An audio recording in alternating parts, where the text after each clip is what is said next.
This is the Cadillac XT4, and it confuses me, and I'm not easily confused. Except by naked mole rats. Those things freak me out.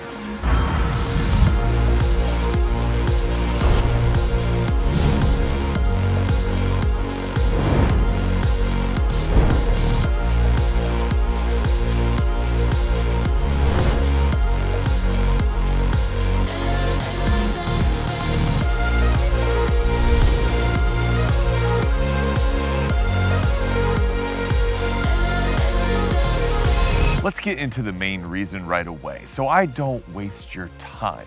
This Cadillac XT4 is optioned to over $57,000. In case your face melted off when I said that, allow me to repeat, $57,000. That's the same price as an Acura RDX A-Spec with a bag containing $8,000 sitting on the passenger seat. What? It's also about the same price as one of Joe Burrow's teeth. Ew. It's also only $4 grand less than the BMW X3 M430i, which is kind of like saying you're only worth $4,000 less than Brad Pitt.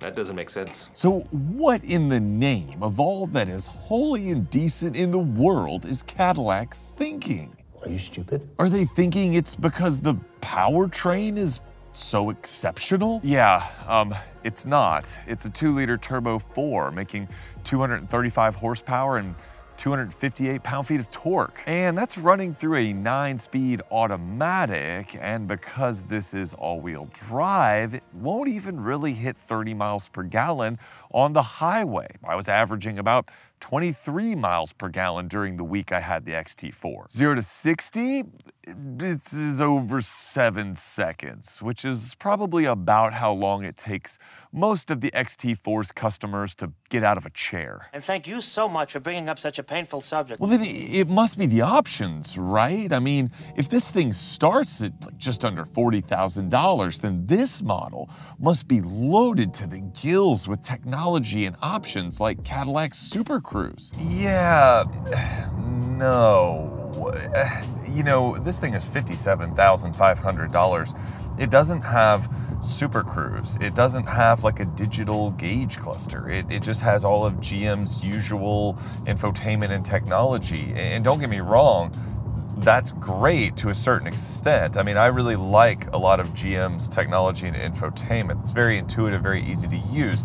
But when you're sitting here in the driver's seat, from this perspective, the screen seems pretty tiny. The gauge cluster seems, I mean, really boring, to be honest with you. I don't know why they didn't do what some brands do and have like the analog kind of center digital gauge be your introductory thing, and then have like a more fancy, you know, fully digital gauge cluster be like on the higher trims like this one. Actually, you can get a worse gauge cluster in a lower trim. I mean, it has a crystal clear surround view camera. GM typically does a good job with that, but it looks exactly the same as every other GM vehicle with a surround view camera. Whereas like with Genesis, Hyundai and Kia differentiate some of their stuff just enough to make you feel like you're getting something a little bit more. It's got a decent audio system as well, but there's not like a high-end name associated with it. Well, I mean, Bose, I guess, but like GM's been using Bose forever. Maybe if Bose had a, you know, Bose Ultimate Supreme Insane System trim or something. And inside, the interior materials are fine. They don't really stand out in any way. I mean, it's pretty much all leather, fake leather, soft touch. You've got real carbon fiber in this model, so that's nice, that's appreciated. But the problem is that the overall design from behind the wheel of what is supposed to be a small luxury SUV, it's pretty dull. I mean, it doesn't really have kind of a unique selling point or feature, or, you know, sort of a motif, like a design motif that you see in some other luxury brands. It just is what it is. And, you know, with this vehicle's starting price of like right around 40, that's not that big of a deal. But when you go up to a trim level that's as optioned up as this and you're over $57,000, that's a different story. So then I guess it's spacious for this class of vehicle, right? Well, does it look really all that spacious to you? I mean, this is where the seat is for me. I most certainly cannot sit behind myself.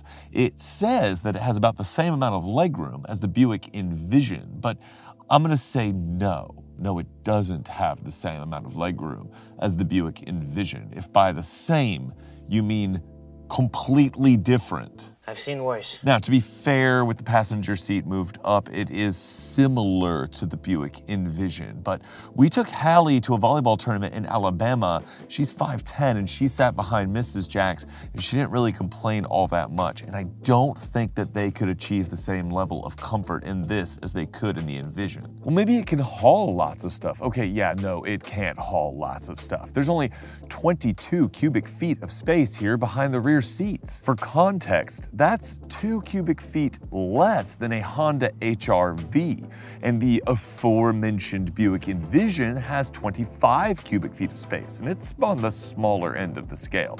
Our Toyota RAV4, for comparison, has 37 cubic feet of rear space, so it's positively huge by comparison. This is somewhere in the neighborhood of like a large lunchbox.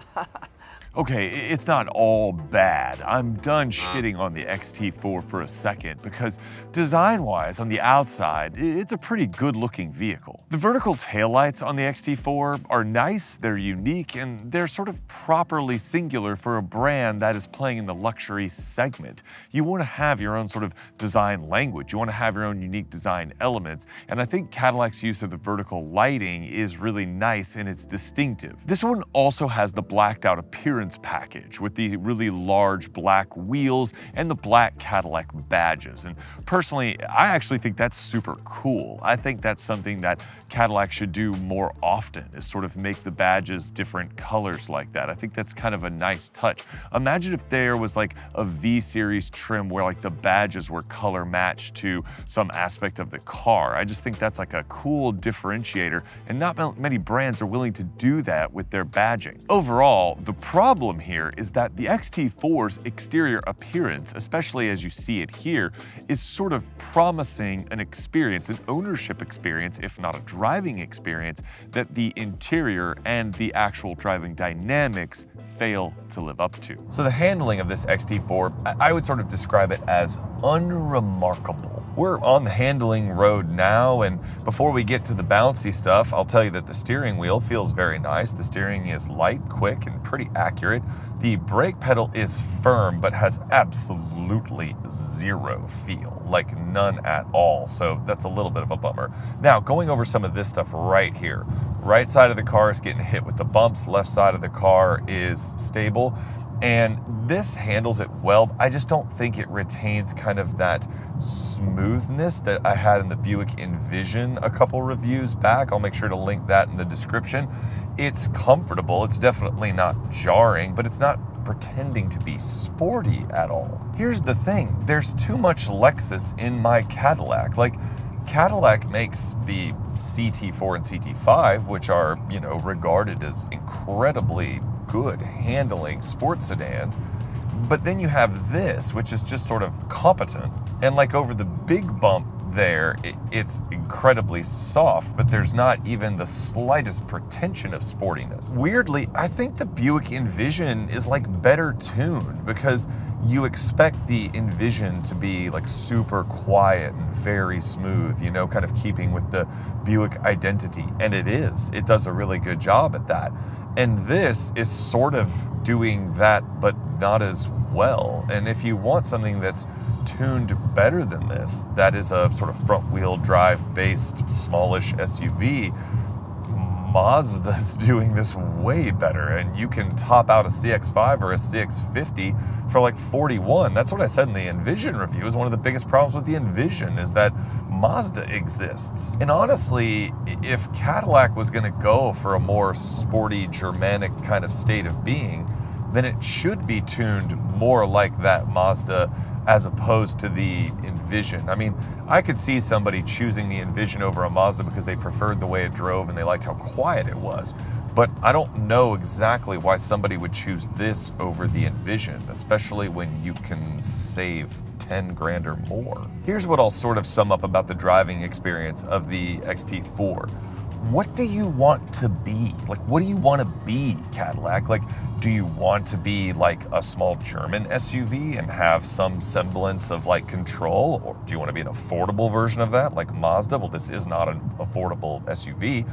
Or do you want to be comfortable? Well, the Envision does it better. So I feel kind of like this Cadillac XT4 is having a bit of an identity crisis. Competition is where the XT4 suffers the most because these days there is a lot of competition when you're looking at premium and luxury vehicles around the $40,000 range. I really like the Buick Envision that I just had. Check out the review in the link in the description. More than this in pretty much every single way, and that little SUV is $15,000 cheaper than this XT4 as you see it here and as it was optioned. It was also slightly bigger and in my opinion it drove better than the XT4. But I also said in that video that I would rather have a completely loaded Mazda CX-5 or CX-50 for around the same price. And if you're dying for that luxury badge, the Lexus NX450H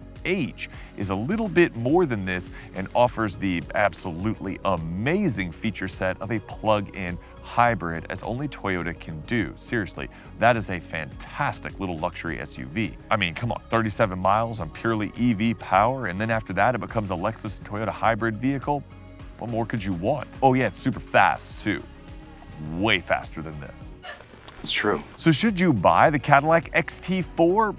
Well, I think the answer is kind of clear at this point. No, God! While it's a handsome luxury wannabe, I'm afraid that the competition in this category is far too stiff to recommend the XT4 over much better options. If you want to stretch your dollar as far as it can possibly go, get a Mazda CX-5 or CX-50. You won't be disappointed. If you absolutely have to have that luxury badge, well, first of all, get some self-esteem.